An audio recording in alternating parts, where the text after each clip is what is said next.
गुलाब की पंखुड़ियों को थोड़े से दूध में पीस कर दिन में 3 से 4 मरतबा होठों पर लगाएं।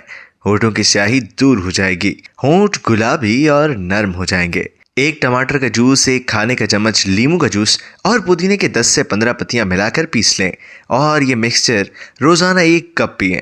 होठों की स्याही खत्म हो जाएगी। लीमू का छिलका हाथों पैरों के जोड़ों पर मलें, साफ हो जाएंगे। हल्दी कुदरती अज्जा से भरपूर है। इसके बेशुमार फवाइद हैं।